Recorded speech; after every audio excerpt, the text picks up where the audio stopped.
안녕하세요. 사연을 부탁해입니다. 오늘의 사연을 소개하겠습니다. 주말 아침 간단하게 식사를 하고 집안 정리정돈을 하고 있었는데 휴대폰 문자 메시지 소리가 들려왔어요. 휴대폰을 들어 번호를 얼핏 봤는데 모르는 번호였어요. 그런데 휴대폰 문자를 확인하다가 깜짝 놀란 채 제가 그만 들고 있던 휴대폰을 떨어뜨렸습니다. 여보, 왜 그래? 주방에서 커피를 타던 남편이 놀란 채 저를 바라봤어요. 아니야. 딴 생각 좀 하다가 휴대폰을 떨어뜨렸네. 제가 급히 휴대폰을 주워들고는 문자를 다시 확인했는데요. 나다. 바로 전화하거라. 설마 내가 누군지 모르는 건 아니겠지? 라는 메시지와 함께 제 얼굴이 선명하게 찍힌 사진 한 장이 있었어요. 놀란 마음을 진정시킨 채 사진을 확대해서 자세히 봤는데 도대체 왜 그러한 사진을 제게 보낸 것인지 이해할 수가 없었습니다. 하지만 사진을 보낸 사람이 누구인지는 단번에 알 수 있었는데요. 그 사람을 떠올리자마자 온몸에 한기가 느껴질 정도로 소름이 끼쳤거든요. 여보, 당신 괜찮은 거야?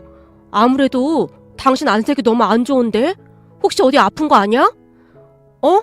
아니야, 좀 피곤해서 그래. 여보, 나 잠깐 이 앞에 마트 좀 다녀올게. 당신 피곤하다며? 뭐 필요한 거 있으면 내가 다녀올게. 뭐가 필요한데? 아니야, 괜찮아. 바람도 쐴 겸 내가 다녀올게. 알았어. 혹시라도 몸 불편하면 바로 연락해. 내가 바로 뛰어갈 테니까. 됐거든요. 이 앞 마트에 가는데 너무 오버하는 거 아니야? 당신이 그러니까 다른 사람들이 유별나다고 놀리는 거야. 당신 안색도 안 좋은데 걱정돼서 그렇지. 나 정말 괜찮아. 내 걱정은 하지 말고 우리 유정이나 잘 보고 있어. 제가 남편을 안심시킨 뒤 밖으로 나갔습니다. 현관문 밖으로 나가자마자 문자 메시지를 다시 확인하며 잔뜩 긴장한 채 1층으로 내려갔어요. 그리고는 조용한 곳으로 가서 통화 버튼을 눌렀습니다. 그렇지. 그 사진을 보고도 네가 그냥 넘어가면 말이 안 되는 거지. 무슨 일이죠? 우리가 이렇게 통화할 사이는 아닌 것 같은데요? 예전에는 찍소리도 못하더니 너 아주 간땡이가 부었구나. 길게 통화하고 싶지 않으니까 할 말만 해주세요. 근데 그 사진은 뭐죠? 왜 제 사진을 찍은 거죠? 뭐? 할 말만 해? 감히 네가 나한테 그딴 식으로 말을 해? 네가 부잣집으로 시집가더니 눈에 뵈는 게 없는 모양이구나. 그리고 사진이야. 찍을만 하니까 찍은 거지. 네가 지금 이렇게 뻗팅길 때가 아닌 것 같은데? 당신이야말로 남의 사진을 그렇게 막 찍고 다녀서 좋을 거 하나도 없을 것 같은데요? 뭐? 당신? 이게 진짜 보자 하니까 선 제대로 넘네? 당신이랑 길게 말하고 싶지 않으니까 할 말 없으면 전화 끊을게요. 네가 지금 단단히 착각하고 있는 모양인데 그 사진 한번 자세히 봐봐. 그게 어딘지. 내가 지금 사진 한 장 더 보낼 테니까. 여자가 비웃으며 전화를 끊었어요. 그런데 사진을 확인하던 제가 다시 한번 깜짝 놀라고 말았는데요. 저를 찍은 사진이 한두 장이 아니었거든요. 사진을 확대까지 한 채 뚫어지라 바라보고 있었는데 휴대폰 벨소리가 울렸고 제가 떨리는 손으로 전화를 받았습니다. 어때? 이제는 정신이 좀 드니? 이게 다 뭐냐니까요? 뭐긴 뭐야. 그동안의 네 추한 모습들이지. 네가 다른 남자랑 다정이 있는 거 찍은 모습들 아니냐? 아니지. 다른 남자도 아니고 전 남편이지. 당신 지금 무슨 헛소리 하는 거예요? 내가 언제 그랬단 말이에요? 네가 언제 그러긴 언제 그래. 사진 보면 각이 딱 나오는구만. 네 눈으로 똑똑히 봤잖니? 너랑 네 전 남편이랑 그러니까 내 아들이랑 호텔 앞에 다정이 서 있는 모습 말이야. 다정이 서 있긴 뭘 다정이 서 있어요. 그건 그때 우연히. 글쎄, 내가 이 사진을 네 시부모한테 보내면 그 사람들도 너처럼 그렇게 생각해줄까? 뱃속에 그 아이가 지금 네 남편 아이가 맞는 거냐? 혹시 우리 손주 아니냐 그 말이다? 무슨 말도 안 되는 소리 하는 겁니까? 당신 아들하고 내가 이혼한 지 2년이 넘었는데 넌 역시 대가리가 잘 안 돌아가는구나. 그 사진 보면 어떤 생각이 들겠니? 사람들은 자기가 보고 싶은 것만 보고 듣고 싶은 것만 듣는 거야. 도대체 저한테 왜 이러는 거예요? 내가 당신들한테 뭘 잘못했다고? 네가 잘못한 거에 아주 많지. 너 때문에 나랑 내 아들이 개고생한 거 생각하면 우리는 아직도 치가 떨릴 정도야. 근데 넌 부잣집 남자 꼬셔서 잘도 살고 있더구나. 난 절대 그 꼴 못 본다. 당신들 해도 너무하네요. 하늘이 무섭지도 않아요?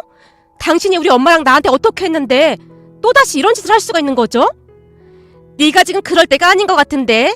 지금 이 상황에 네가 날 자극해봤자 좋을 게 하나도 없다 그 말이야. 우선 내일 시간 좀 내봐. 내일 아침 10시에 땡땡 극장 앞 커피숍 알지? 거기로 나와. 안 나오면 네 시댁으로 쳐들어가서 난장판을 만들어줄라니까. 참, 그리고 나 네 시어머니랑 남편 휴대폰 번호 다 알고 있다. 그러니까 잘 생각해보고 행동해. 그럼 난 이만 끊는다. 마치 대단한 패라도 쥐고 있는 모양으로 여자는 그 어느 때보다 당당해 보였습니다. 잠시 넋이 나간 채 휴대폰을 바라보고 있었는데요. 몇 년 전 겪었던 끔찍한 일들이 다시 떠오르면서 온몸이 부들부들 떨리며 다리에 힘이 풀려서 저도 모르게 휘청거리고 말았어요. 저는 이제 30대 초반인데요. 20대 후반에 한 남자를 만나서 결혼했습니다. 하지만 결혼 생활은 지옥이나 다를 바가 없었는데요. 그 사람들과 같이 지냈던 시간들이 100년처럼 느껴졌을 정도였습니다. 그러니까 그날 제게 전화를 걸어왔던 사람은 결혼 생활 내내 악랄할 정도로 저를 괴롭히던 전 시어머니입니다. 전 시어머니가 얼마나 악랄했냐 하면 말이죠. 시댁 친척들조차도 전 시어머니를 보며 악마가 울고 갈 정도라는 말을 입에 달고 살 정도였습니다. 그때의 기억을 다시 떠올리고 싶진 않지만 불가피하게 잠시 전 시댁 이야기를 해보겠습니다. 글의 흐름상 전 시어머니와 전 남편이란 호칭 대신 시어머니와 남편이란 호칭을 사용하겠습니다. 남편과 저는 같은 회사를 다녔습니다. 저는 아빠가 일찍 돌아가시고 엄마와 단둘이 살고 있었기에 형편이 좋은 편이 아니었어요. 거기다 엄마 건강까지 좋지 않아서 항상 힘들게 살았습니다. 고등학교 때 성적이 나쁜 편이 아니었음에도 돈 때문에 대학을 포기해야 할 정도였으니까요. 하지만 담임 선생님의 권유로 야간 대학에 들어갈 수 있었어요. 장학금을 받을 수 있다고 했거든요. 그렇게 저는 낮에는 일을 하고 밤에는 공부를 하며 하루하루를 버티며 살았다는 표현이 맞겠네요. 엄마 병원비 때문에 도중에 휴학까지 하면서도 학교는 포기하지 않고 어찌어찌 졸업은 했습니다. 그 뒤 바로 취업도 하게 되었는데 평소 저를 좋게 봐주셨던 교수님께서 추천서까지 써주시며 취업을 도와주셨거든요. 내가 미리 연락해놨다. 면접만 잘 보면 큰 문제 없을 거야. 거기 취업만 하게 되면 웬만큼 숨통도 트일 거야. 그러니까 아무리 힘든 일이 닥쳐와도 잘 이겨내야 해. 내가 이 나이까지 살다 보니 인생 별거 없더구나. 힘든 오르막길이 있으면 또 언젠가는 편한 내리막길도 오더란 말이야. 무슨 말인지 알겠니? 교수님이 제 등을 토닥여 주셨습니다. 그리고 그런 교수님 덕분에 졸업한 뒤 바로 취업을 할 수 있었습니다. 제가 취업을 한 뒤로 우리 집 형편도 조금씩 좋아졌는데요. 우선 엄마와 함께 삼겹살 정도는 언제든지 마음껏 먹을 수가 있었으니까요. 거기다 오래전 교통사고로 다리가 불편한 엄마 병원비를 걱정하지 않아도 될 정도였어요. 아주 오래전 새벽 일찍 일을 하러 나갔던 엄마가 교통사고를 당했는데요. 일은 새벽이기도 했고 그곳이 워낙 외진 곳이었기에 교통사고 뺑소니를 당했었거든요. 그래도 하늘이 도운 것인지 지나가던 택시기사님이 발견을 해서 큰일은 면할 수가 있었습니다. 다만 그때의 후유증으로 인해 엄마는 왼쪽 다리가 조금 불편하세요. 그게 고질병이 되었는데 조금만 무리하면 통증과 함께 심하게 부어올랐기에 자주 병원 신세를 져야만 했습니다. 거기다 그때의 충격으로 심한 편두통까지 생겼습니다. 이 편두통의 통증이 어마어마했는데요. 어느 때는 약을 먹어도 잘 듣질 않을 정도였기에 병원에 입원까지 해야 할 정도였습니다. 병원에서 정밀검사를 받아보기도 했지만 의사는 딱히 특별한 이유가 없다는 말만 반복했습니다. 다만 교통사고의 후유증으로 인한 정신과적 문제가 있어 보인다며 정신과 진료를 권유했고 말이죠. 그런 엄마는 항상 제게 미안해하며 어쩔 줄을 몰라 했어요. 내가 너한테 짐만 되는구나. 차라리 그때 그냥 그렇게 떠났어야 했는데. 엄마, 무슨 그런 말을 해. 엄마까지 없었으면 나 혼자 못 버텼을 거야. 나 이제 돈도 잘 벌고 하니까 앞으로 우리 둘이 잘 살면 돼. 그러니까 엄마는 아무 걱정하지 마.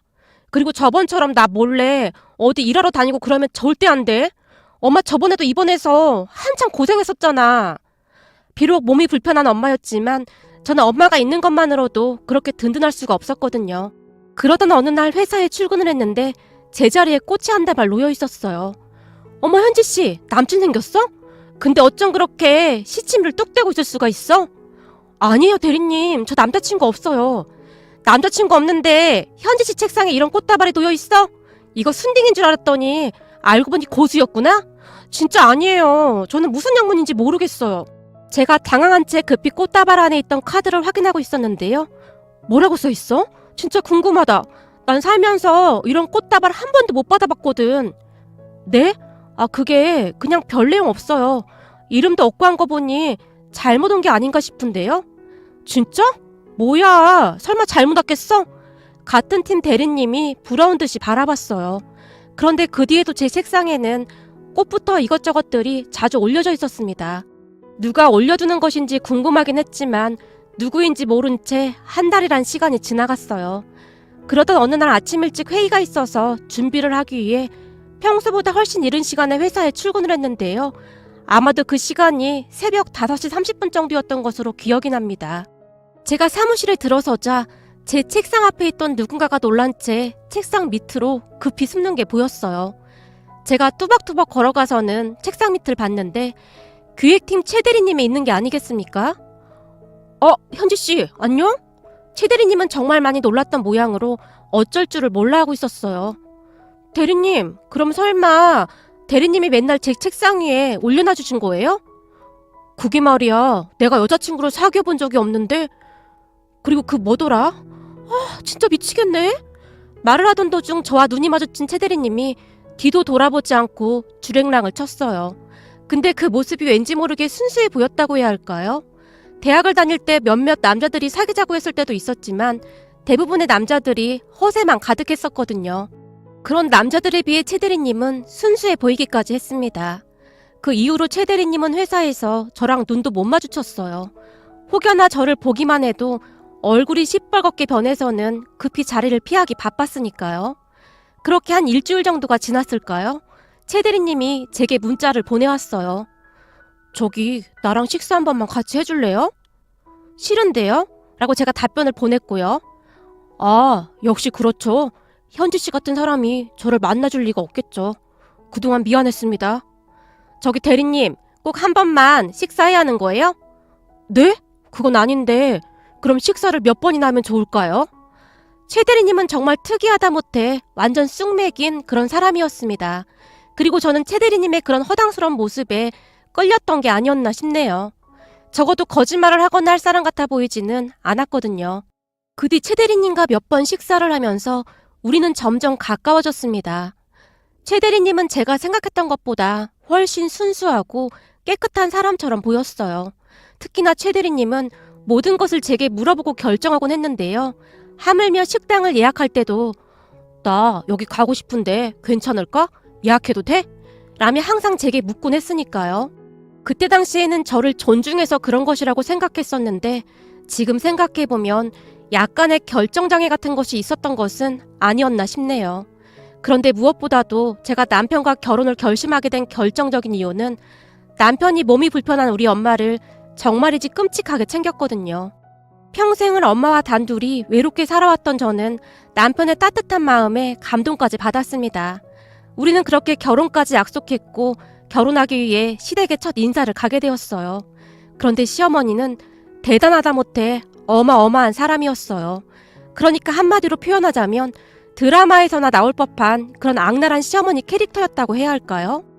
현지라고 했니? 내가 우리 아들을 얼마나 귀하게 키웠는지 아니? 네? 아, 네, 그래 보여요. 잘 교육받고 자란 티가 납니다. 그렇지? 그동안 우리 아들이 너에 대해 한마디도 안 해서 전혀 모르고 있었거든. 근데 난 오늘 너 보고 깜짝 놀랐다. 우리 아들이 나한테 미리 말을 안 한 이유가 있었네. 네? 그게 무슨 말씀이신지요? 아니 그렇잖니. 대학도 야간대학 나왔다고 하지. 거기다 홀어머니인 것도 기가 막힌데 니네 엄마 무슨 정신과 약까지 먹고 있다며? 시어머니가 어이없다는 표정으로 저를 바라봤어요. 여보, 당신 말 조심하지 못해? 사람 앞에 두고 뭐하는 짓이야? 시아버님이 그런 시어머니를 말렸지만 아니 내가 뭐 어쨌다고 그래? 사실 얘랑 결혼하면 우리 아들 앞날이 막막한 건 사실이잖아. 우리 수준이랑 얘네 집 수준이랑 전혀 맞지가 않잖아. 어디서 수준 타령이야 수준 타령이. 수준은 그럴 때 쓰라고 있는 말이 아니야. 당신처럼 그렇게 막무가내로 말하는 사람들이야말로 수준이 낮은 거라고. 그리고 우리가 무슨 큰 부자도 아닌데 뭘 그렇게 난리야? 뭐? 당신 지금 말 다 했어? 내가 수준이 낮다니. 그리고 상가가 2개나 있는데 우리 정도면 부자지 뭔 소리야. 아니 수준 높다는 사람이 사람 불러놓고는 면전에 대고 그런 말을 하나? 그게 수준 높은 사람이 할 행동이냔 말이야. 내가 뭘 어쨌다고 그래. 이왕이면 며느리감이 돈 좀 있으면 좋잖아. 근데 얘는 없어도 너무 없잖아. 거기다 얘네 엄마 정상이 아니라고 하잖아. 당신 그 입 다물지 못해? 시아버지가 자리에서 벌떡 일어나며 소리쳤습니다. 그 바람에 제가 깜짝 놀란 채 찻잔을 바닥에 떨어뜨리고 말았는데요. 현지씨 괜찮아요? 이거 미안하게 됐네요. 네? 아닙니다. 전 괜찮습니다. 집사람이 말을 좀 거칠게 하긴 하는데 그래도 속은 안 그러니까 현지씨가 이해 좀 해줘요. 아, 네. 시어머님과의 첫인사는 강렬하다 못해 뼈에 사무칠 정도였습니다. 지금 돌이켜보면 그때 바로 도망쳐 나왔어야 했는데 제 자신이 너무나 한심스러울 뿐이네요. 하지만 앞으로 닥칠 일에 비해 그건 그저 시작에 불과했어요. 다만 시아버님만이 제게 항상 미안하다며 제 편이 되어주셨어요. 시아버님의 인품은 시어머니의 악랄함을 다 덮고도 남을 정도로 따뜻하고 정도 많은 그런 분이셨어요. 어찌됐든 어마어마한 우여곡절을 겪으며 우리는 얼마 뒤 결혼을 했습니다. 결혼 준비를 하면서도 어마어마한 일이 많았지만 그건 그 이후 겪은 일에 비해 아주 작은 사건들이었기에 그냥 넘어가겠습니다. 우선 시어머니는 제가 많이 기우는 결혼을 했다며 우리에게 무조건 합가를 하라고 강요했어요. 제 입장에서는 많이 걱정이 되었지만 시아버님과 남편이 있었기에 괜찮지 않을까 하는 생각으로 결국 합가를 하게 되었는데요. 지금 다시 생각해봐도 제가 왜 그런 미친 짓을 했던 것인지 후회만 될 뿐입니다. 합가를 한 뒤 회사에 출근을 해야 함에도 불구하고 저는 매일 새벽 5시에 일어나서 매일같이 색다른 메뉴로 칠첩반상으로 아침상을 준비해야 했어요. 제가 홀로 새벽부터 분주하게 아침상을 차리고 있으면 시어머니가 어슬렁거리면서 나와서는 식탁에 수저를 놓으며 음식 준비하는 것을 돕는 척 했습니다. 그마저도 안 하면 시아버님의 불호령이 떨어졌으니까요. 하물며 시누이는 직장도 없이 집에서 빈둥빈둥 놀았음에도 코빼기도 비추지 않았어요. 아니죠. 주말에는 시누이 때문에 밥상을 2번씩 차려야 하기도 했습니다. 한나절 자고 일어나서 밥을 찾았으니까요. 그러면 시어머니가 아주 당연하다는 듯이 제게 다시 밥상을 차리라고 했어요. 그렇게 저는 마치 노예처럼 살았습니다. 그나마 시아버님이 계실 때는 다들 눈치를 봤지만 안 계실 때는 상상을 초월할 정도였거든요. 거기다 결혼 후 알게 된 사실인데 그냥 우유부단한 줄 알았던 남편은 시어머니의 지시에 따라 움직이는 마마보이였습니다. 평생토록 시어머니의 말을 거역한 적이 없었다던 남편이 유일하게 시어머니 말을 거역했던 것이 저와의 결혼이었다고 했을 정도였으니까요. 암튼 남편은 결혼 후 같은 사람이 맞나 싶을 정도로 변해갔습니다. 우리 엄마에게 그렇게 잘하던 남편은 나중에는 친정 가는 것조차 귀찮아 했거든요. 친정엄마 생신날이 다가오던 어느 날 제가 남편에게 물었어요. 여보, 내일 모레가 엄마 생신이잖아? 장모님 생신? 벌써 그렇게 됐나? 시간 진짜 빠르네. 그래서 말인데 당신 주말에 시간 괜찮지? 이번 주 주말에? 안 되는데? 왜? 무슨 일 있는 거야? 주말에 엄마랑 땡땡동에 파스타 먹으러 가기로 했거든. 엄마가 며칠 전부터 파스타 먹고 싶다고 노래를 불렀어. 뭐? 파스타? 그냥 다음으로 미루면 안 돼? 1년에 한 번뿐인 엄마 생신인데 당신 저번 명절 때도 친정 안 갔잖아. 엄마가 당신 보고 싶어 하던데. 야, 니네 엄마가 중요하면 우리 엄마도 중요한 거야. 우리 엄마랑 이미 약속한 건데 그걸 어떻게 취소하냐? 넌 애가 왜 이렇게 이기적이냐? 그동안 없이 살아서 그런지 가만 보면 넌 배려 같은 걸 잘 모르는 것 같아. 뭐? 배려? 그 말은 내가 당신한테 해야 하는 말 아니야? 만약 어머님 생신 때 우리 엄마랑 약속 있다고 안 챙기면 어떻게 될 것 같아? 당신 너무하는 거 아니야? 넌 할 말 없으면 꼭 그런 식으로 몰아가더라? 남편이 목소리까지 높이며 말했어요. 그런데 시어머니의 버릇 중 하나가 우리 방을 염탐하는 거였는데요. 허구한 날 방문 앞에서 귀를 쫑긋 세우고는 우리가 무슨 대화를 하는지 몰래 듣곤 했으니까요. 문을 열고 나가다가 시어머니와 마주친 적이 한두 번이 아니었거든요. 하지만 시어머니는 항상 당당했는데요. 어머님, 방문 앞에서 이렇게 몰래 듣고 계시는 거 제가 많이 불편해요. 죄송한데 사생활은 존중해 주셨으면 합니다. 뭐? 사생활? 얘가 진짜 웃기는 소리 하고 있네. 네가 내 아들하고 결혼했다고 그런 소리 하나 본데 내 아들은 내 거야. 근데 네가 먼저 나한테 사생활을 운운해? 어머님께서 그 일을 소중하게 생각하는 건 알겠는데 아무리 그래도 제 입장에서는 좀 불편할 수밖에 없잖아요. 뭐가 어쩌고 어째? 네가 감히 나한테 말대꾸를 해? 너 내가 우스워? 시어머니가 집안이 떠내려가라 소리를 지르다가는 분에 못 이겨 순식간에 제 뺨까지 올려붙였어요. 그리고 그 모습을 본 시아버님이 대노하셨는데요. 당신 한 번만 우리 며느리한테 그딴 짓 하면 그땐 집에서 쫓아낼 테니까 그런 줄 알아. 어디서 며느리한테 손을 내? 시아버님께서 집안이 떠내려가라 화를 내셨거든요. 그 뒤 시어머니가 조금은 조심하는 듯 했지만 그 버릇은 쉽사리 없어지지 않았습니다. 아무튼 그날도 우리 방에서 약간 큰 소리가 나는 듯 하자 시어머니가 방문 앞에서 또다시 우리 대화를 엿듣고 있었던 모양이었어요. 순식간에 우리 방문을 열고 들어왔거든요. 근데 이게 보자 하니까 시집을 아주 우습게 하는구나. 네 엄마 생일이 뭐가 그렇게 중요해. 그러니까 네 말은 니네 엄마 생일만 중요하고 나랑 한 약속은 아무것도 아니다 그 말이냐? 어머님, 그게 아니라 1년에 한 번뿐인 엄마 생신이어서 같이 가자고 했던 것뿐입니다. 어머님 약속이 중요하지 않다고 한 건 아니에요. 그게 그거지 뭐가 달라. 이제 보니 너 아주 무서운 애구나. 네가 하는 건 다 음흉스러워. 어떻게 해서든 결혼을 뜯어말렸어야 했는데 천추의 한이 되는구나. 어머님이야말로 말씀이 너무 지나치신 것 같습니다. 그동안 참았던 울분이 터져나오면서 저도 모르게 시어머니에게 따져 물었는데요. 옆에서 듣고 있던 남편의 얼굴이 울그락불그락해지더니 순식간에 저를 확 밀어버렸습니다. 남편의 행동에 어찌나 놀랐던지 눈물조차 나오지 않았어요. 그리고 그 순간 시어머니와 잠깐 눈이 마주쳤는데 시어머니의 입꼬리가 교묘하게 올라가 있는 게 보였습니다. 이제 정신 좀 차렸니? 네가 단단히 착각하고 있는 모양인데 우리 아들은 내 거야. 감히 누구 앞에서 그딴 식으로 행동을 해? 아, 그러셨군요. 그럼 제가 사라져 줄 테니 앞으로 둘이서 잘 지내시죠? 저도 이미 이성을 잃어버렸었기에 눈에 보이는 게 없었어요. 그때의 심정은 그냥 이혼하면 그만이다 그런 생각뿐이었거든요. 그런다고 우리가 무서워할 줄 알고? 맘대로 해. 네 발로 나가준다면야 우린 대환영이다. 시어머니 얼굴에 미소가 가득했습니다. 그렇게 저는 대충 짐을 싸서 그곳을 나와버렸어요. 아마도 시아버님이 집에 없어졌기에 두 모자가 더욱 그랬던 것 같습니다. 그리고 나중에 이야기를 들은 시아버님이 다시 대노하셨다는데요. 다음날 시아버님과 남편이 친정으로 찾아와서 제게 사과를 했어요. 얘야, 내가 뭐라 할 말이 없다. 그놈의 고약한 성격은 그 나이 먹도록 도통 바뀌지가 않는구나. 내가 이렇게 사과하마 날 봐서라도 네가 한 번만 용서해주면 안 되겠니? 넌 뭐하고 있어? 잘못했다고 빌지 않고. 여보, 내가 잘못했어. 앞으로 다신 안 그럴게. 남편이 마지못해 사과를 했어요.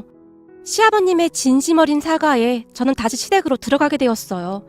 그 뒤에도 시어머니는 저를 참 많이도 힘들게 했고요. 하지만 제가 이혼을 하게 되면 우리 엄마가 받을 상처와 주변 사람들이 손가락질을 하진 않을까라는 생각에 선뜻 용기가 나지 않았어요. 그렇게 저는 이를 악문 채 버티고 또 버텼습니다. 그러던 어느 날 결국 그동안 참고 참았던 제 인내심이 폭발하는 사건이 일어났습니다. 지금 생각해봐도 어디서 그런 용기가 나왔는지 놀라울 따름이네요. 그날의 사건은 이른 새벽 우리 엄마의 전화로부터 시작이 되었습니다. 현지야, 너 오늘 몇 시에 출근하니? 나? 집에서 7시 30분에는 나가야 해. 근데 갑자기 그건 왜 묻는 거야? 아니, 그냥 궁금해서 그렇지. 항상 차 조심하고 다녀. 아, 엄마 어젯밤 꿈자리가 안 좋아서 연락했구나? 걱정 마. 난 항상 조심해서 잘 다니고 있으니까. 엄마와 통화를 끝낸 뒤 평소와 다름없이 출근을 했습니다. 그리고 그날도 여느 날과 다름없이 똑같이 지나갔고 퇴근 시간이 돼서 퇴근을 하려고 했는데요. 웬일인지 남편이 외식을 하고 들어가자고 했어요. 우리 둘이? 어머님한테 또 혼나려고? 그냥 들어가자. 아니야, 걱정 마. 내가 엄마한테 다 말해놨어. 엄마가 둘이 오붓하게 밥 먹고 들어오래. 간만에 영화도 한 편 보고 오랜만에 데이트하다 들어오래. 어차피 아버지 출장 가서 집에 안 계신다고 엄마도 배달시켜 드신대. 진짜? 진짜로 그렇게 쉽게 허락을 해주셨다고? 제가 놀란 채 남편을 빤히 바라봤어요. 그렇다니까. 오랜만에 둘이 오붓하게 맛있는 거 먹으러 가자. 진짜로 어머님이 허락하신 거 맞는 거지? 맞다니까. 넌 왜 그렇게 사람 말을 못 믿냐? 잘해주고 싶어도 네가 자꾸 그러니까 김 빠진다, 김 빠져. 알았어, 미안해. 그럼 우리 뭐 먹으러 갈까? 어찌나 신이 나던지 그동안 받은 스트레스가 다 날아갈 정도였어요. 남편은 꽤 유명한 음식점으로 저를 데리고 들어갔고 우리는 그곳에서 와인까지 마시면서 즐거운 시간을 보냈습니다. 그리고는 얼마 뒤 집으로 가기 위해 대리운전을 불러서 집에 도착을 했어요. 대리 기사님이 주차장까지 주차를 해주셨고 차에서 내리던 남편이 제게 말했어요. 나 이 앞에 편의점에서 아이스크림 좀 사갈 테니까 당신은 먼저 들어가 있어. 알았어. 남편의 말에 제가 집으로 발걸음을 옮겼어요. 그런데 아무 생각 없이 현관문을 열었는데 현관에 못 보던 신발이 가득했어요. 누가 왔나? 라는 생각을 하며 조용히 신발을 벗고 있었는데요. 사람들이 수근거리는 소리가 들려왔어요. 근데 가사도우미 부르는데 얼마야? 오늘 보니 아주 일을 잘하네. 음식도 내 입맛에 딱 맞고 다음에는 나도 좀 소개시켜줘봐. 저희 말이야. 저희는 가사도우미가 아니고 우리 며느리 엄마야. 뭐? 며느리 엄마? 그럼 설마 사돈이란 말이야? 근데 사돈을 그렇게 막 함부로 부려먹어도 되는 거야? 안 될 건 뭐가 있어. 딸 시집 가는데 도움 준 것도 하나 없는 인간인데. 말도 마라. 난 혼수로 그 흔하디흔한 명품백 하나 못 받았잖아. 근데 내가 이 정도도 못해? 원래 돈이 없으면 그냥 몸으로 때워야 하는 거야. 아니 아무리 그래도 그렇지 이건 좀 심한 것 같은데. 며느리는 이 사실을 알고 있는 거야? 당연히 모르지. 알면 가만히 있겠어? 시어머니의 웃음소리가 거실을 가득 메우고 있었고 저는 감히 들어가지도 못한 채 현관에서 부들부들 떨고만 있었어요. 그리고 시어머니의 목소리가 다시 들려왔는데요. 어이, 빨리빨리 좀 해. 그렇게 느려 터져서 뭘 해먹겠어? 하긴 그렇게 느리니까 평생을 집에서 그러고 살지. 저희 말이야 정신과도 다니잖아. 평생을 정신과 약 먹고 있대. 근데 그 정신병이라는 것도 의지 박약인 사람들이 그냥 하는 핑계일 뿐이야. 안 그래? 에이, 아무리 그래도 그건 아니지. 내가 아는 사람 보니까 엄청 힘들어하긴 하더라고. 시어머니 친구가 한마디를 덧붙이고 있었어요. 그리고 저는 더 이상 참을 수가 없었습니다. 생각해보세요. 사돈을 불러서 가정부 부리듯 한 것도 기가 막힌데 하는 말마다 인간이라면 도저히 할 수 없는 그런 말들만 골라서 하고 있었으니까요. 다음 순간 제가 두 주먹을 세게 움켜쥔 채 성큼성큼 거실로 들어갔어요. 그날따라 거실로 이어진 현관 복도가 왜 그리도 길게만 느껴지던지요. 지금 이게 뭐 하는 짓입니까? 어머 뭐야, 너 지금 여기 왜 있는 거니? 니네 오늘 외식하고 영화도 한 편 보고 오라니까 왜 이렇게 일찍 들어왔어? 왜요? 그동안은 외식 한번 못하게 해놓고는 오늘은 우리 엄마 부려먹어야 하니까 외식하라고 했나 보죠? 비열하게 이게 지금 뭐 하는 짓이에요? 뭐? 비열? 너 지금 감히 나한테 비열이라고 했냐? 이게 근데 여기가 어디라고 그딴 식으로 말을 해? 사람들 앞에서 쪽팔리게. 시어머니가 앉은 자리에서 벌떡 일어났습니다. 어디긴 어디예요. 시궁창 냄새 풀풀 나는 당신 집이지. 야! 네가 미쳐도 단단히 미쳤구나. 내가 너 가만 안 둘 거야? 당신이 가만 안 두면 어쩔 건데. 당신 큰 실수했어. 적어도 우리 엄마만은 건드리지 말았어야지. 제가 미친 듯이 소리를 질렀는데 엄마가 제 옆으로 급히 뛰어오셨어요. 현지야, 너 왜 그러니? 안 싸더니 식사 같이 하자고 해서 온 거야. 정말이야. 그러니까 제발 그만해. 사돈, 제가 이렇게 사과드릴게요. 정말 죄송합니다. 우리 현지는 제가 데리고 나가겠습니다. 엄마가 안절부절 못한 채 어쩔 줄을 몰라 하고 있었는데요. 그런 엄마의 말을 듣던 시어머니의 입에서 상상을 초월할 만한 말이 튀어나왔습니다. 당신은 가면 안 되지. 아직 우럭탕이 남아있는데. 당신 딸만 내보내고 당신은 다시 들어와서 마저 탕 끓여야지. 뭐라고? 우럭탕을 끓여? 그게 그렇게 처먹고 싶으면 당신이 직접 해 처먹던지. 제가 목청껏 소리를 지르다가는 순식간에 거실에 있던 커다란 밥상을 뒤집어 엎어버렸습니다. 아이고 이게 웬 난리야 그래? 그러게 말이야. 얘 순자야, 우린 이만 가봐야겠다. 시어머니 친구들이 도망가듯 급히 나갔어요. 너 이게 무슨 짓이야? 이번 일은 절대 용서 못해. 너 각오해. 시어머니가 말까지 더듬으며 분하다는 듯이 발을 동동 구르고 있었어요. 현지야, 그만하자. 엄마가 이렇게 빌게. 제발 그만 좀 하자. 뭘 그만 좀 해. 엄마는 이 꼴 당하면서 왜 가만히 있었어? 엄마가 뭘 잘못했다고. 두 모녀가 아주 생수로 하는구만. 암튼 없는 것들이 자존심만 세서는. 야, 원래 돈 없으면 그렇게 서러운 거야. 그동안 네 시아버지 눈치 봐서 오냐 해줬더니 네가 미쳐도 단단히 미쳤구나. 어디서 시어머니 먹는 밥상을 뒤엎어. 너 단단히 각오해. 맘대로 해요. 난 이혼하면 그만이니까. 근데 이것도 이혼 사유가 될 수 있다는 건 알고 있는 거죠? 뭐? 이혼 사유? 웃기는 소리 하고 있네. 증거 있어? 증거 있냐고. 그거야 나중에 지켜보면 알 테고 당신이나 단단히 각오해야 할 거야. 제가 엄마를 모시고 그곳을 나오고 있었는데요. 당신 어디 가? 뭐야, 장모님 아직까지 안 가고 있었어요? 이상하다. 9시쯤이면 다 끝날 거라고 했는데. 그러니까 오늘 우리 엄마가 와서 일하는 거 너도 다 알고 있었다는 거네? 그게 말이야. 장모님 음식 솜씨가 워낙 좋잖아. 엄마가 장모님 반찬 몇 번 얻어먹더니 맛있다고 해서 부른 거야. 좋은 게 좋은 거라고. 장모님도 정일 집에서 심심한데 잘 된 거 아니야? 근데 뭘 그렇게 정색까지 하고 난리냐? 남편이 토시 하나 틀리지 않고 그렇게 말했어요. 뭐? 너 말 다 했어? 제가 있는 힘껏 남편의 뺨을 올려붙였습니다. 야, 너 미쳤어? 뭐 하는 짓이야? 뭐 하는 짓이긴 이혼하려고 하는 짓이지. 이제 너랑 완전 끝이야. 인간 같지도 않은 쓰레기들. 난 내일 당장 변호사 선임할 테니까 너도 빨리 알아보는 게 좋을 거다. 제가 남편을 한껏 비웃으며 그곳을 나왔습니다. 그 뒤 남편과 저는 이혼 소송에 들어갔는데 그동안 제가 모아놓은 증거자료 앞에 남편과 시어머니가 기겁을 했어요. 제가 선임한 변호사를 통해 증거자료를 본 시어머니가 제게 전화를 걸어왔거든요. 이제 보니 너 진짜 대단하더구나. 그동안 우리가 말한 걸 다 녹음하고 있었어? 당연한 거 아니겠어요? 설마 내가 그냥 앉아서 당할 줄 알았나 보죠? 이래서 머리 검은 짐승은 거두는 게 아니라고 한 거야. 사람 뒤통수를 이렇게 치는구만. 그리고 너 이 진단서는 뭐야? 진단서는 그동안 당신이 내 뺨 올려붙인 거랑 전에 당신이 아무도 모르게 내 발 밟은 적 있었잖아요? 그때 엄지발톱이 좀 잘못됐더라고요. 그때 발톱이 빠졌었거든요. 거기다 당신이랑 당신 아들이 나 밀치고 해서 멍도 좀 들었었고요. 그거 다 진단서 끊어놓은 거예요. 그거야 내가 너 교육 좀 시키느라고 몇 대 올려붙인 거고 발 좀 밟은 게 뭐 그리 대단한 거라고 병원까지 갔어? 당신들 같이 인간 같지 않은 것들한테는 그대로 돌려줘야 하는 게 맞는 거니까요. 앞으로는 지금처럼 나한테 직접 전화하지 않는 게 좋을 겁니다. 지금 통화 내용도 다 녹음되고 있거든요.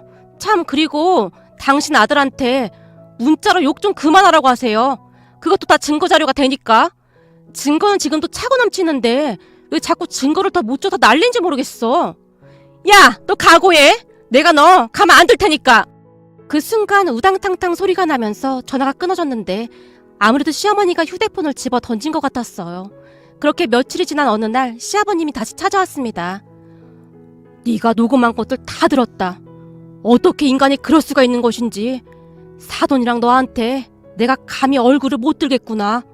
이건 명백히 못돼 처먹은 네 시엠이 잘못이 맞다. 네가 해달라는 대로 다 해줄 테니 그냥 협의 이혼해주면 안 되겠니? 정말 너무너무 미안하구나. 너에 비해 두 인간들이 너무 부족한 인간들이다. 그동안 살면서 나도 저 둘을 고쳐보려고 많이 노력했지만 결국 이 꼴이 났구나. 정말 미안하다. 시아버님이 눈물까지 흘리셨어요. 그렇게 남편과 저는 결국 협의 이혼을 했습니다. 그때 당시 제 머릿속에는 그 집안을 벗어날 생각만 가득했기에 저도 신속히 처리하고 싶었거든요.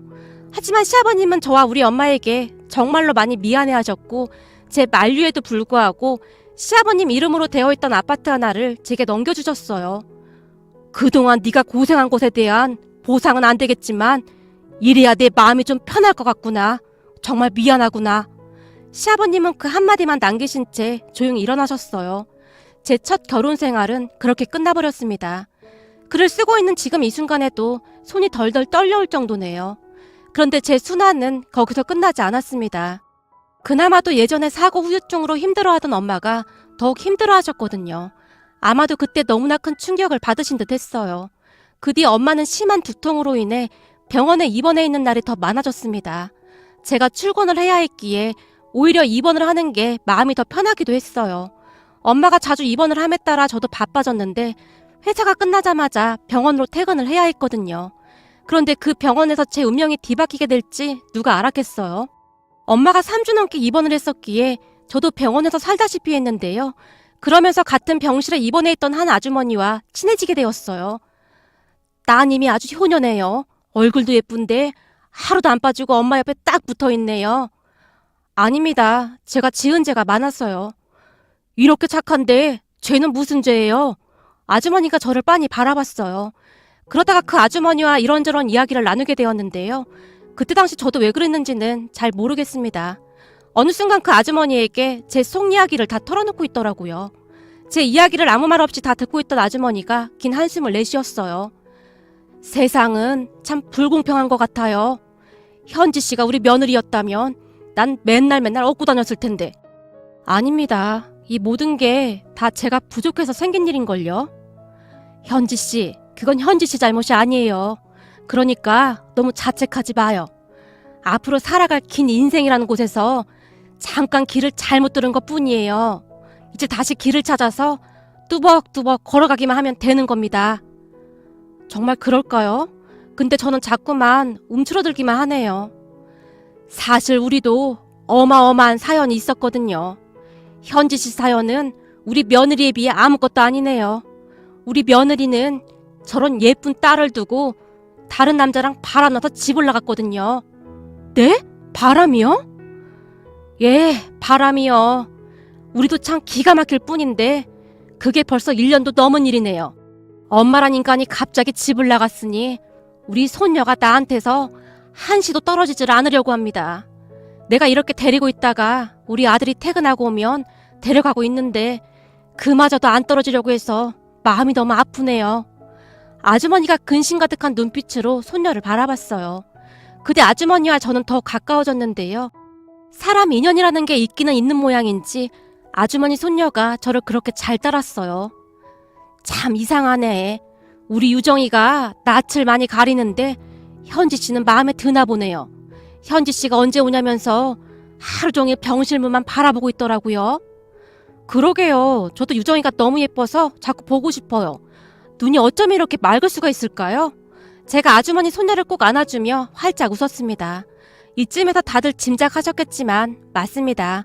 그 아주머니가 지금의 우리 시어머님이세요. 유정이는 소중한 제 딸이 되었고요. 퇴원을 한 뒤에도 유정이 때문에 자주 연락을 주고받았었거든요. 현지 씨, 우리 유정이가 자꾸 현지 씨를 찾는데 미안해서 어쩌죠? 엄마가 그렇게 집 나가버린 뒤 충격을 받아서 그런가 현지 씨를 자꾸 찾네요. 전 괜찮아요. 저도 유정이가 보고 싶어요. 그러다가 지금의 남편과도 가까워지게 되었습니다. 지금 돌이켜보면 유정이가 우리 둘을 연결해준 건 아닌가 싶네요.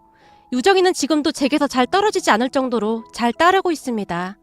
그 뒤 저는 지금의 남편과 재혼을 했습니다. 재혼을 하면서 유정이 때문에 조금 걱정을 하긴 했지만 우리 엄마도 유정이를 너무나 예뻐했기에 오히려 다행이다 싶었어요. 참 이상하게도 유정이가 자꾸 눈에 밟힌다니까.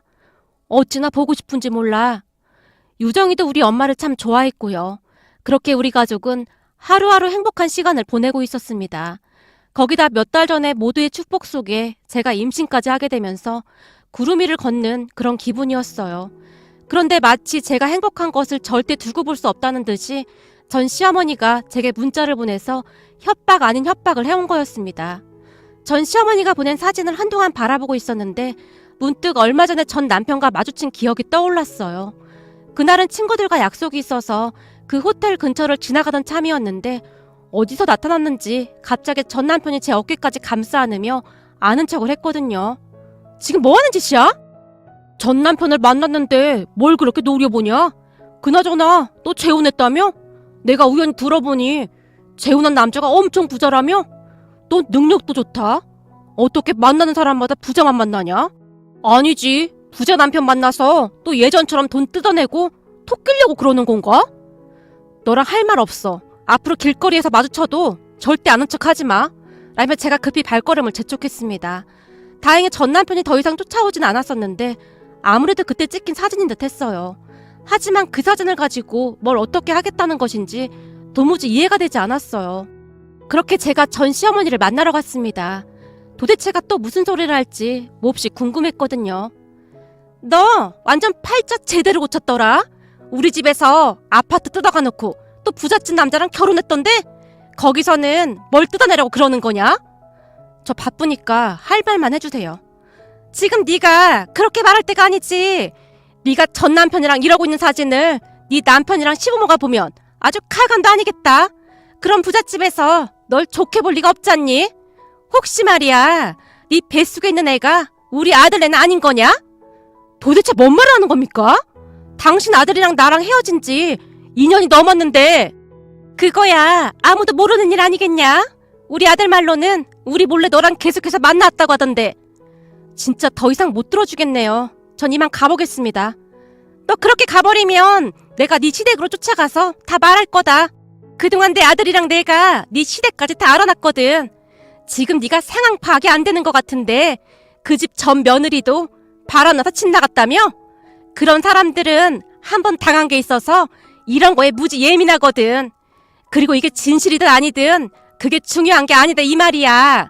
팩트는 네가 전 남편과 거기에 서 있었다는 거야. 그것도 어깨에 손까지 올린 채. 사진이 다 말해주는데 뭐가 더 필요하겠니? 전 시어머니가 의기양양한 표정을 지었어요. 한번 맘대로 해보시던지. 당신이 뭘 하든 난 관심도 없으니까. 그 사진 몇 장으로 내 뱃속의 애를 어떻게 당신 아들 애로 둔갑시키겠다는 생각을 하는 건지 참 어이가 없어서 말이 안 나오네. 이 악마 같은 인간들아. 그리고는 제가 그곳을 나와버렸습니다. 그런데 그 뒤 어마어마한 일이 일어났습니다. 결국 전 시어머니가 대형 사고를 쳤거든요. 저와 헤어지고 나서 바로 우리 시댁으로 쫓아갔던 모양이었어요. 그리고는 사진 몇 장을 보여주며 말도 안 되는 소리를 떠들어댔다고 하네요. 이 집 재혼한 며느리 뱃속 아이가 우리 아들 자식이니까 낳자마자 우리가 데리고 갈 겁니다. 여기 보이시죠? 우리 아들 말 들어보니 그동안 둘이 몰래 이러고 돌아다녔다고 하더라고요. 아니 이렇게 부잣집에서 어떻게 그런 며느리를 들일 수가 있습니까? 걔가 어떤 애인 줄 알기는 하는 겁니까? 우리 아들 홀려서 억지로 결혼해놓고는 우리 집 아파트까지 가지고 날라버린 그런 애예요. 지금 하신 말씀이 사실인 거죠? 그럼요. 당연히 사실이죠. 그러니까 애 낳자마자 우리가 데리고 가겠습니다. 우리 빗줄을 남의 손에서 키우게 할 순 없지 않습니까? 그렇군요. 근데 만약 지금 말씀하신 내용이 사실이 아닐 경우에는 어떻게 책임지실 건가요? 다 사실인데 책임은 무슨 책임을 져요? 그러니까 만약에 말입니다. 만약에 사실이 아니라면 그때는 어떻게 하실 거냐고요? 만약 지금 하신 말씀이 다 거짓이라면 우린 법적으로 할 수 있는 모든 것을 총동원해서 그쪽 가만 안 놔둘 거거든요. 그쪽 말대로 우리가 좀 부자라 변호사 몇 명 사는 건 일도 아니어서 말이죠. 법대로? 그래 법대로 해. 한번 법대로 해보자고. 이게 전부 사실이어서 내가 여기저기 소문내고 다니면 당신들 입장도 꽤나 난처할 텐데. 전 며느리도 바람나서 집 나갔다며? 돈만 많지. 완전 콩가루 집안이구만.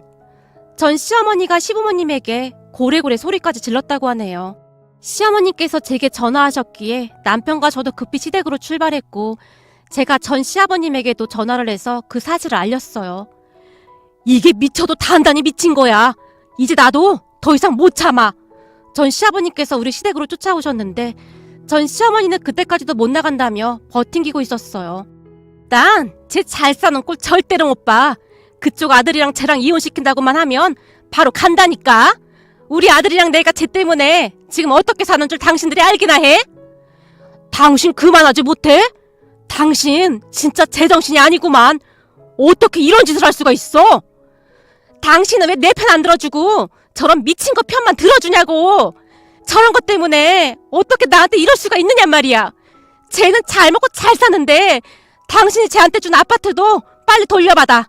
난 절대 쟤 잘 사는 걸 못 봐. 전 시어머니가 바닥에 주저앉은 채 다리까지 휘저으며 울부짖고 있었어요. 그 모습을 우리 모두 놀란 채 멍이 바라만 보고 있었는데요. 그 순간 전 시아버님이 우리 시부모님께 무릎을 꿇으셨어요. 정말 죽을 죄를 졌습니다. 이게 다 제가 부족해서 생긴 일입니다. 부디 오해하지 말아주세요. 우리 집사람이 한 이야기는 다 사실이 아닙니다. 제가 여기 오는 길에 우리 아들한테 전화해서 확인했습니다. 잘 살고 있는 며느리 보고 배가 아파서 집사람과 아들이 짜고 그런 짓을 꾸민 거라고 합니다. 정말 죄송합니다. 현지는 아무 잘못도 없습니다. 그러니 부디 오해하지 말아주세요. 현지 우리 집에서 참 힘들게 지냈습니다. 이건 애비의 마음으로 부탁드리는 겁니다. 저는 그동안 현지를 제 딸로 생각하고 살았거든요. 정말 죄송합니다. 전 시아버님이 무릎을 꿇은 채 빌어대고 있었어요. 일어나십시오. 전 시아버님 이야기는 현지한테 다 들었습니다. 그러니 그만 일어나십시오. 아닙니다. 다 제 잘못입니다. 전 시아버님의 눈에서 눈물이 멈추질 않고 있었어요. 전 시어머니는 끌려나가면서도 못 나가겠다며 어찌나 발버둥을 쳐대던지 그 모습이 그렇게 추해 보일 수가 없었습니다. 그 뒤 전 시어머니는 결국 이혼당한 채 집에서 쫓겨났다는데요. 들리는 소문으로는 이혼당한 얼마 뒤 전 시어머니가 전 시아버님 집 앞에 쪼그리고 앉아 잠이 들어 있더랍니다. 흔들어 깨웠더니 눈에 초점도 없는 상태로 이상한 말만 반복했다네요. 결국 전 시댁 가족들이 모여 회의를 한 끝에 전 시어머니를 정신병원에 입원시켰다고 했어요. 다시 돌이켜봐도 악연도 그런 악연이 없는 것 같네요. 물론 그 사건 이후에 저도 참 많이 힘들었는데요. 시부모님께서 그런 저를 많이 다독여주셨습니다. 지금은 그토록 부럽기만 하던 평범한 가정 안에서 잘 살고 있습니다. 마지막으로 항상 제 편이 되어주는 남편과 시부모님께 감사하다는 말씀 드리고 싶습니다. 오늘의 사연은 여기까지였습니다. 즐겁게 보셨다면 구독, 좋아요 부탁드립니다. 고맙습니다.